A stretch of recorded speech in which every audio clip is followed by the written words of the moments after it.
አፍሪካ ትልቁ የገበያ መዳረሻ በሆነው መርካቶ ተክለ ሃይማኖት ውስጥ እየገነባን ባለነው ትልቁ ባለ 4 ወለል ሞል ላይ ሱቆን የያዙ ከተጣራ 25 ካሬ ጀምሮ እስከ አሻውት ካሬ ድረስ ምንም አይነት የጋራ መገልገያ ክፍያ የማይጠየቁበት ፉሊ ፊኒሽድ የሆኑ ሱቆች እንዲሁም በ12 ወራት ጊዜ ውስጥ ብቻ የሚረከቧቸው ቢያሻውት ለንግዱ ማስፋፊያ አሊያም ገዝቶ ለማከራየት ወይንም ለመሸጥ የሚሆኑትን ሱቆች ከ1,296,350 ብር ቅድመ ክፍያ ጀምሮ ይዘንሎት ቀርበናል። ይህን ቪዲዮ አይቶ ለሚመጡ ለ10 ደንበኞች የ15% ቅናሽ አዘጋጅተን እየጠበቅነው ነው። ለበለጠ መረጃ በ0900 ይደውሉልን አሊያም በዋትስአፕ ላይ ይጻፉልን። ሜሪት ኮሜርሻል።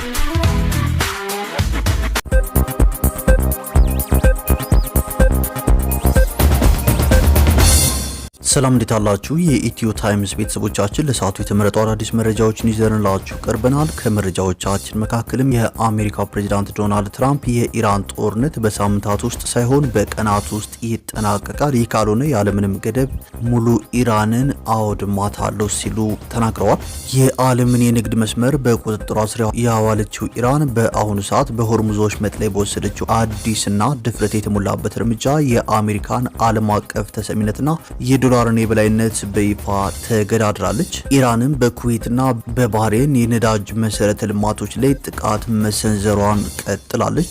የአሜሪካና የእስራኤል ጥምር ጦር በኢራን መዲና ቴህራን በሰነዘሩት መጠነ ሰፊ የአየር ጥቃትን በርካታ የሀገሪቱ ከፍተኛ ወታደራዊ መሪዎች መገደላቸው ተሰምቷል። ይህ በእንዲህ እንዳለም የሲኦል በሮች የሚከፈቱት ለእናንተ ነው ስትል ኢራን ምላሽ ሰጥታለች።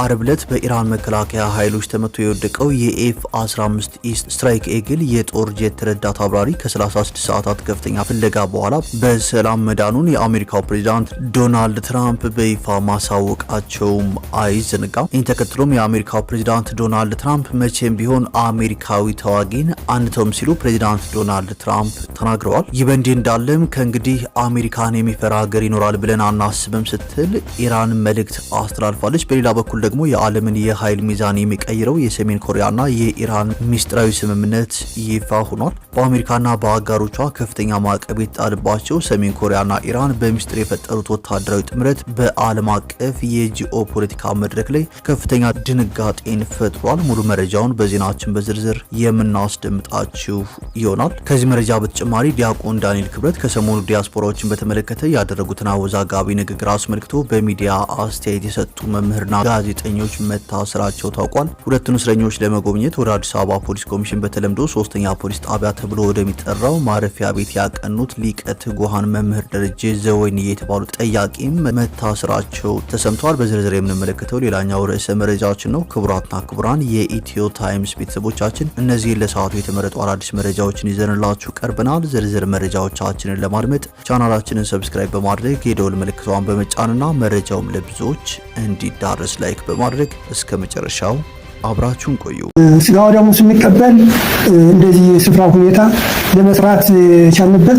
ስፍራው ዝናቡ ምንም ሲበረታብን ስጋው ደግሞ እንዴት አድርገን ዝናብ እየመታን እንቀበላለን የሚል ያፈረስ ነው እና ይህን ሲሆን ግን ሲፈርስ ደግሞ ገንዘብ የሌለን በመሆኑ ገንዘብ ቀይዶ ይዞናል። ቀይዶ ያዘነ ችግሩ ነው። ግን ዝሮ ዝሮ መሬትም ቢሆን ሽጠን እናሰራለን ብሎ በድፍረት የገባው ወጣቱም ሆነ ሽማግሌው የመከረው ይሄ ነው። አሁንም ገንዘብ ብትረዱን፣ አሁንም እየዞርን እንለምናለን እያለ እየተሳመነ ያለን አሁንም እናንተን እየለመነ ነው። አሁን ትረዱን ነው። እርግጥ በ37 ነው የተወለድኩት 82 ዓመቱ ነው ያህል እና ግን እኔ ጋር የነበሩት ጓደኞቼ እንኳን ያለፉት በለጡኝ ጓደኞቼ ሁሉ አልቀዋል። ብቻዬን ቀርቻለሁ። ግን ዝሮ ዝሮ እያዘንኩ ያለሁት እንደዚህ በችግር ሲሆን ነው። አሁንም በ82 ዓመቴ ምን ይቀደስበትና ምን የሚጎደስበት በተሻም ችግረኛ ሲሆን እያዘንኩኝ እየተቀበልኩ ነው ድረስ ቆርቆሮ እያፈሰሰብኝ ሲሆን 500 ቆርቆሮ ይጠይቃል። እስከ 500 ቆርቆሮ ብትረዱን አባቶቻችን ወገኖቻችን።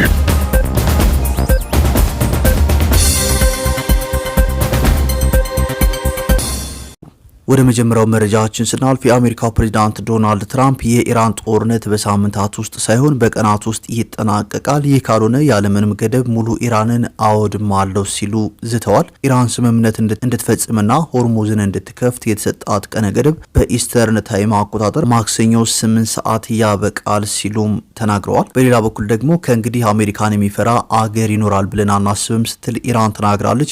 የዓለምን የንግድ መስመር በቁጥጥሯ ስር ያዋለችው ኢራን በአሁኑ ሰዓት በሆርሙዞች መጥለይ በወሰደችው አዲስና ድፍረት የተሞላበት እርምጃ የአሜሪካን ዓለም አቀፍ ተሰሚነትና የዶላርን የበላይነት በይፋ ተገዳድራለች። የኢራን ከፍተኛ ባለስልጣናት እንደገለጹት አሜሪካ በሌሎች ሀገራት ላይ የምታሳድረው ተጽዕኖ አክትሞለታል። ለዚህም ማሳያ የሚሆነው በወሽመጡ በሚያልፉ መርከቦች ላይ የተጣለው አዲሱ የክፍያ መመሪያ ነው ሲሉ ተናግረዋል። ኢራን ማንኛውም በወሽመጡ የሚያልፍ የንግድ መርከብ ክፍያውን በአሜሪካ ዶላር እንዳይፈጽም ጥብቅ እገዳ ይጣለች ሲሆን ይህም ዋሽንግተን በዓለም የፋይናንስ ስርዓት ላይ ያላትን የቁጥጥር አቅም አሽመድምዶታል። ይህ በታሪክ ታይቶ የማይታወቅ ውሳኔ በምዕራባውያን ዘንድ ከፍተኛ ድንጋጤን የፈጠረ ሲሆን በተለይም ክፍያው በቻይና መገበያያ ገንዘብና በዲጂታል ምንዛሬዎች ብቻ እንዲሆን መገደዱ አሜሪካን ከጨዋታ ውጭ አድርጓታል። እንደ ኢራን ገለጻ ከሆነ የሆርሙዞች መጥ አዲሱ የክፍያ ስርዓት የአሜሪካ ማዕቀብ ውጤት አልባ መሆኑን ያረጋገጠበት ታላቅ ድል ነው ተብሏል። በዚህም ምክንያት የአሜሪካ የባህር ኃይል በቀጠናው የነበረው የበላይነት እየቀነሰ መምጣቱና ሌሎች ሀገራትም የኢራን ድፍረት ተከትለው ተመሳሳይ እርምጃ ሊወስዱ እንደሚችሉ በመታመኑ የዓለም ፖለቲካ አዲስ ምዕራፍ ላይ መድረሱ ተነግሯል።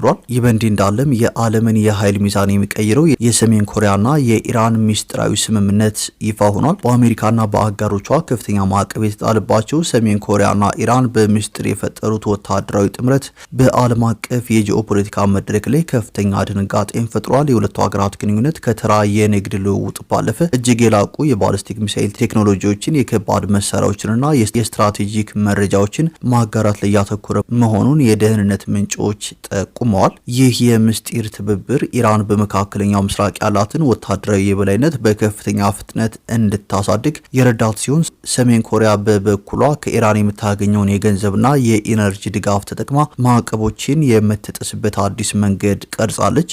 የምዕራባውያን ሀገራት የጣሉት ማዕቀብ የሁለቱን ሀገራት ወታደራዊ አቅም ከመገደብ ይልቅ ይበልጥ እንዲቀራረቡና አደገኛ ጥምረት እንዲፈጥሩ ማድረጉ ለብዙዎች ስጋት ሆኗል። ይህ አዲስ የኃይል ሚዛን ከቀጠናው አልፎ መላውን ዓለም ሊያናውጥ እንደሚችል የፖለቲካ ተንታኞች እያስጠነቀቁ ይገኛሉ። ኢራን በፍጥነት ስምምነት ካላደረገች ሁሉንም ነገር አፍራርሼ ነዳጃቸውን ለመውሰድ እያሰብኩ ነው ሲሉም ትራምፕ ለፎክስ ኒውስ ተናግረዋል። ነገ ከኢራን ጋር ስምምነት ማድረግ እንደሚችል አስባለሁ፣ ነገ ጥሩ ድል እንዳለ አስባለሁ፣ አሁን እየተደራደሩ ነው በማለትም ዶናልድ ትራምፕ ተናግረዋል። ከወራት በፊት በኢራን መንግስት ላመጹ አካላት በርካታ መሳሪያ ልከን ነበር፣ ነገር ግን ኩርዶች ሳይወስዱት አይቀርም ብለዋል። ኢራን የሆርሙዝ ሰርጥን እንድትከፍት በዶናልድ ትራምፕ የተሰጣት የ48 ሰዓት ቀነ ገደብ ሊያበቃ ሰዓታት ቀርተውታል። ይህ በእንዲህ እንዳለም ኢራን በኩዌትና በባህሬን የነዳጅ መሰረተ ልማቶች ላይ ጥቃት ሰንዝራለች። ኢራን በኩዌትና በባህሬን የሚገኙ ቁልፍ የኃይል መሰረተ ልማቶች ላይ ያነጣጠረ መጠነ ሰፊ ጥቃት መፈጸሟን የሁለቱ ሀገራት ባለስልጣናት በይፋ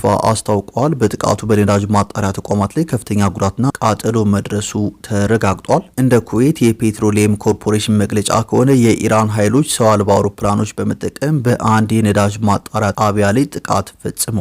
ጥቃቱን ተከትሎ በተቋሙ ላይ ከፍተኛ ቃጠሎ የተነሳ ሲሆን በንብረት ላይ ማሰቃቂ የተባለ ጉዳት ደርሰዋል። የኮርፖሬሽኑ የስራ ኃላፊዎች ሁኔታውን ለመቆጣጠር ጥረት እያደረጉ እንደሆነም ገልጸዋል። በተመሳሳይ የባህሬን ባለስልጣናት በሁለት የኃይል መሰረተ ልማቶቻቸው ላይ ጥቃት መሰንዘሩን አረጋግጠዋል። በጥቃቱ ሳቢያ በነዳጅ ማጣሪያዎቹ ላይ የተቀሰቀሰው እሳት በእሳት አደጋ ሰራተኞች አማካኝነት በቁጥጥር ስር መዋል ችሏል። ባህሬን እስካሁን ባለው መረጃ በሰው ህይወት ላይ የደረሰ ጉዳት አለመኖሩን ገልጻለች። ይህ ድንገተኛ ጥቃት በቀጠናው ያለውን የጂኦፖለቲካ ውጥረት ወደ አደገኛ ደረጃ ሊያሸጋግረው እንደሚችል ስጋት ፈጥሯል። አዣንስ ፍራንስ ፕሬስ እና የጀርመን ዜና አገልግሎት እንደዘገቡት ጥቃቱ በዓለም አቀፍ የነዳጅ ገበያ ላይ ተጽዕኖ ሊያሳድር እንደሚችልም ተገልጿል። ይህ በእንዲህ እንዳለም ኢራን ለአሜሪካ መግለጫ ምላሽ ሰጥታለች። የሲኦል በሮች የሚከፈቱት ለእናንተ ነው የሚል ምላሽ ሰጥታለች። ይህ በእንዲህ እንዳለም በቴህራን ላይ በደረሰ ጥቃት ከፍተኛ ወታደራዊ መሪዎች ተገድለዋል። የአሜሪካና የእስራኤል ጥምር ጦር በኢራን መዲና ቴህራን ላይ በሰነዘሩት መጠነ ሰፊ የአየር ጥቃት በርካታ የሀገሪቱ ከፍተኛ ወታደራዊ መሪዎች መገደላቸው ተሰምቷል። ፕሬዚዳንት ዶናልድ ትራምፕ ስለ ጥቃቱ በትሩዝ ገጻቸው በቴህራን በተፈጸመው በዚህ መጠነ ሰፊ ጥቃት ኢራንን በመጥፎና ባልተገራ ሁኔታ ሲመሩ የነበሩ በርካታ ወታደራዊ መሪዎች ከሌሎች ብዙ ነገሮች ጋር አብረው ተወግደዋል ሲሉ ገልጸዋል። የትራምፕ የቅርብ ደጋፊ እንደሆነ የሚነገረው ፎክስ ኒውስ በዚህ ጥቃት የሟቾቹ ቁጥር ከ40 እስከ 50 ሊደርስ እንደሚችልም ተገምቷል። ይህ ጥቃት የተፈጸመው ፕሬዚዳንት ትራምፕ ለኢራን የሰጡት የ48 ሰዓት ማስጠንቀቂያ ሊጠናቀቅ ጥቂት ሰዓታት ሲቀሩት እንደሆነም የሁኔታውን አሳሳቢነት አግዝፎታል። ኢራን በትራምፕ የተሰጣትን የ48 ሰዓት ቀነ ገደብና ማስጠንቀቂያ ሙሉ በሙሉ ውድቅ ማድረጓን አስታውቃለች። የኢራን ጦር ማዕከላዊ እዝ አዛዥ ጀነራል አሊ አብዱላሂ አሊ አባዲ የተሰጠውን ማስጠንቀቂያ ለሰላም ምንም እገዛ የሌለው ሲሉ ተችተውታል። ጀነራሉ አክለውም ድርጊቱን በስሜት የተወሰነና ሚዛናዊ ያልሆነ የእብደት ተግባር ሲሉ የገለጹት ሲሆን ከመልእክቱ ዋና ትርጉም እንደተረዳ ነው የሲኦል በሮች የሚከፈቱት ለእናንተ ማለትም ለአሜሪካና እስራኤል ነው በማለት ጠንካራ የአጸፋ ማስጠንቀቂያ ሰጥተዋል። ፕሬዚዳንት ዶናልድ ትራምፕ ኢራን በዓለም አቀፍ የነዳጅ ንግድ መስመር ላይ ወሳኝ የሆነውን የሆርሙዝ ሰርጥን እንድትከፍት ለሁለተኛ ጊዜ የ48 ሰዓት ማስጠንቀቂያ መስጠታቸው ይታወሳል። ኢራን ለዚህ ጥያቄ በሰጠችው የኃይል ምላሽ ሳቢያ ቀጠናው አሁን ካለበት ወደ ከፋ ጦርነት ሊያመራ እንደሚችል ተሰግቷል። ባለፈው አርብ በኢራን መከላከያ ኃይሎች ተመቶ የወደቀው የኤፍ-15ኢ ስትራይክ ኤግል የጦር ጄት ረዳት አብራሪ ከ36 ሰዓታት ከፍተኛ ፍለጋ በኋላ በሰላም መዳኑንም የአሜሪካው ፕሬዚዳንት ዶናልድ ትራምፕ በይፋ ማስታወቃቸው አይዘነጋም። ይሁን እንጂ አብራሪውን ለማዳን በተደረገው ኦፕሬሽን ላይ አሜሪካና ኢራን እርስ በርሱ የሚጋጭ መረጃ እየሰጡ ይገኛሉ። አሜሪካ በታሪካችን እጅግ ደፋር ያለችው ይህ ኦፕሬሽን የተከናወነው በኢራን ደቡባዊ ተራሮች ውስጥ ነው። በኮሎኔል ማዕረግ የሚገኘው አብራሪው ለ36 ሰዓታት ያክል ሽጉጡን፣ መገናኛውንና የማቆያ መሳሪያዎችን ይዞ በተራራው ውስጥ ተሸሽጎ መቆየቱ ተገልጿል። አብራሪው ከራሱ ጋር ባለው የምልክት መሳሪያ ወይም ቤኮን አማካኝነት ያለበትን ቦታ ለቡድኑ ማሳወቅ በመቻሉ ምንም እንኳን የአካል ጉዳት ቢደርስበትም በህይወት ሊወጣ ችሏል። የኢራን ወታደሮች አብራሪውን ለመያዝ አካባቢውን እያሰሱ በነበረበት ሰዓት እሱ ግን የመሬቱን አቀማመጥ ተጠቅሞ በዋሻዎች ወይም በቁጥቋጦዎች ውስጥ ተሸሽጎ ነበር። የአሜሪካ ልዩ ኃይሎች በሄሊኮፕተር እንዲሁም በልዩ አውሮፕላኖች ምድር ላይ በመውረድ አብራሪውን ከከበቡት የኢራን ኃይሎች ጋር ከባድ የሆነ የተኩስ ልውውጥ በማድረግ አስለቅቀውታልም ተብሏል። በአሁኑ ሰዓትም ለሕክምና ኩዌት እንደሚገኝ ተነግሯል። የልዩ ኃይሎች በዝቅታ በሚበሩ አውሮፕላኖችና ሄሊኮፕተሮች ተጠቅመው አብራሪው ወዳለበት ተራራማ አካባቢ በመውረድ አብራሪው መደበቂያ አካባቢ በነበሩ የኢራን ኃይሎች ተከቦ ስለነበር የአሜሪካ ልዩ ኃይሎች እሱን ለማስለቀቅ ከባድ የተኩስ ልውውጥ ማድረጋቸውም ተገልጿል። የአሜሪካ የስለላ ድርጅት ሲአይኤ የኢራን ኃይሎችን ለማደናገርና የአብራሪውን ቦታ ለማግኘት የውሸት መረጃ በማሰራጨት የነፍስ አድን ስራውን አግዟልም ተብሏል። ማታለያ ስልቱ ዓላማው የነበረው የኢራን ኃይሎች ትኩረታቸውን አብራሪው ካለበት ትክክለኛ ቦታ እንዲያዞሩ ለማድረግ ነበር። የኢራን የደህንነት መዋቅሮች ውስጥ አሜሪካውያን አብራሪውን አግኝተውታል፣ በአሁኑ ሰዓትም በየብስ በመኪና ወደ ድንበር እያወጡት ነው የሚል የተሳሳተ መረጃ እንዲሰራጭ ተደርጓል። ይህም የኢራን ኃይሎች በየብስ ያለውን ፍለጋ ላይ እንዲያተኩሩና የአየር ክልላቸውን እንዲያጠብቁ በማድረግ አብራሪው በተደበቀበት ተራራማ አካባቢ የነበረውን ጥበቃ እንዲላላ አድርጓል። አብራሪው የሚጠቀምበት የመገናኛ መሳሪያ በኢራን ኃይሎች በቀላሉ እንዳይለይ ዲጂታል ማታለያዎችን ተጠቅመዋል። አብራሪው ያለበትን ትክክለኛ ቦታ የሚጠቁሙ ሲግናሎችን በመደበቅ በሌሎች ቦታዎች ላይ ግን ተመሳሳይ የሚመስሉ የሐሰት ሲግናሎችን በመልቀቅ የኢራንን ክትትል አዛብተዋል። ሲአይኤ አብራሪው በየትኛው ተራራማ ዋሻ ወይም ገደል ውስጥ እንዳለ ለማወቅ ዩኒክ ካፓቢሊቲስ የተባሉ እጅግ ዘመናዊ የክትትል ቴክኖሎጂዎችን ተጠቅሟል። አብራሪው ያለበትን ትክክለኛ ቦታ ካረጋገጠ በኋላም የኢራን ወታደራዊ ኮንቮዮች ወደ ቦታው እንዳይጠጉ አሜሪካ የአየር ድብደባ ስታደርግ ቆይታለች። ኢራን አብራሪውን ለመያዝ ስትል ከፍተኛ የገንዘብ ሽልማት እስከ ማሳወቅ ደርሳ ነበር። ሲአይኤ ይህን ግፊት ለመቀነስና የኢራንን አመራሮች ውሳኔ ለማዘግየት የተደበላለቁና እርስ በርሱ የሚጋጩ መረጃዎችን በውስጥ መስመር እንዲደርሳቸው ሲያደርግ ነበር። ስራቸው የነበረው ለልዩ ኃይሎቹ በቂ የሆነ ጊዜ እንዲገኝ ማድረግ ነበር። እንደ አሜሪካ ምንጮች ልዩ ኃይሎቹ አብራሪውን በሄሊኮፕተር ይዘውት ወጥተዋል። በዚህ ኦፕሬሽን ሁለት የኤምሲ 130ጄ አውሮፕላኖች ወድመዋል። እዚህ ጋር ነው የአሜሪካና ኢራን መረጃ የሚጋጨው። አሜሪካ ሁለት የኤምሲ 130ጄ የጭነት አውሮፕላኖቿ መውደማቸውን አምናለች። ነገር ግን ምክንያቱ የኢራን ጥቃት ሳይሆን አውሮፕላኖቹ ጭቃ ውስጥ በመዘፈቃቸውና በቴክኒክ ብልሽት ሊንቀሳቀሱ ባለመቻላቸው የጦር መሳሪያውና ቴክኖሎጂው በኢራን እጅ እንዳይወድቅ ሲባል በአሜሪካ ልዩ ኃይሎች ሆን ተብሎ እንዲፈነዱ መደረጉን ገልጻለች። የኢራን አብዮታዊ ዘብ IRGC በበኩሉ አሜሪካ የምታሰራጨውን ትረካ ውድቅ አድርጓል። ኢራን የአሜሪካን የማዳን ዘመቻ በማክሸፍ ሁለት የሲ-130 አውሮፕላኖችና ሁለት የብላክ ሃውክ ሄሊኮፕተሮችን በደቡባዊ ኢስፋሃን መታመጣሏን አሳውቃለች። አሜሪካ ሁለት ሄሊኮፕተሮች ስለመውደቃቸው አላረጋገጠችም። ኢራን አብራሪ በህይወት ተርፎ ስለመውጣቱ በይፋ ባታስተባብልም መረጃዎችን የምታቀርብበት መንገድ ግን ከአሜሪካ የተለየ ነው። ኢራን የአሜሪካን የማዳን ዘመቻ ትልቅ ውድቀት አስተናግዷል ብላለች። በአውሮፕላኖቹ ውድመትም አሜሪካ በአጠቃላይ ከ200 ሚሊዮን ዶላር በላይ ማጣቷ ተገልጿል። ኦፕሬሽኑን ተከትሎም የአሜሪካው ፕሬዝዳንት ዶናልድ ትራምፕ መቼም ቢሆን አሜሪካዊ ተዋጊን አንተውም በማለትም የአሜሪካው ፕሬዝዳንት ዶናልድ ትራምፕ መልእክታቸውን አጋርተዋል። ወደ ቀጣዩ መረጃዎችን ስናልፍ ዲያቆን ዳንኤል ክብረት ከሰሞኑ ዲያስፖራዎችን በተመለከተ ያደረጉትን አወዛጋቢ ንግግር አስመልክቶ በሚዲያ አስተያየት የሰጡ መምህርና ጋዜጠኞች መታሰራቸው ታውቋል ሲል መሰረት ሚዲያ ዘግቧል። ዲያቆን ዳንኤል ክብረት ሰሞኑን በውጭ ሀገር የሚኖሩ ኢትዮጵያውያን ሲሟገቱ ይኖሩና ሲሞቱ መተው ቅበሩን ይላሉ በማለት የተናገሩት ንግግር ብዙዎችን አስቆጥቷል፣ መነጋገሪያም ሆኖ ቆይቷል። ይህንን የዲያቆን ዳንኤል ንግግር በማውገዝ ነጋሽ በተባለ የበይነመረብ ሚዲያ የኦርቶዶክስ ተዋሕዶ ቤተክርስቲያን መምህር የሆኑት መምህር ሲሳይ አዳነ ተናግረው ነበር። ውግዘቱን ተከትሎ የአዲስ አበባ ፖሊስ መጋቢት 22 ቀን 2018 ዓ.ም መምህር ሲሳይ አዳነን እና ቃለ መጠይቅ ያደረገላቸውን ጋዜጠኛ ነጋሽ በዳዳን በቁጥጥር ስር አውሏቸዋል። ሁለቱን እስረኞች ለመጎብኘት ወደ አዲስ አበባ ፖሊስ ኮሚሽን በተለምዶ 3ኛ ፖሊስ ጣቢያ ተብሎ ወደሚጠራው ማረፊያ ቤት ያቀኑት ሊቀ ትጉሃን መምህር ደረጀ ዘወይንዬ የተባሉ ጠያቂ መታሰራቸውን ምንጮቻችን ተናግረዋል ሲል መሰረት ሚዲያ ዘግቧል። ጋዜጠኛ ነጋሽ በምርመራ ሰዓት የዲያቆን ዳንኤል ክብረት ንግግር የተቸበትን ቃለ መጠይቅ ከዩቲዩብ ላይ እንዲያወርድ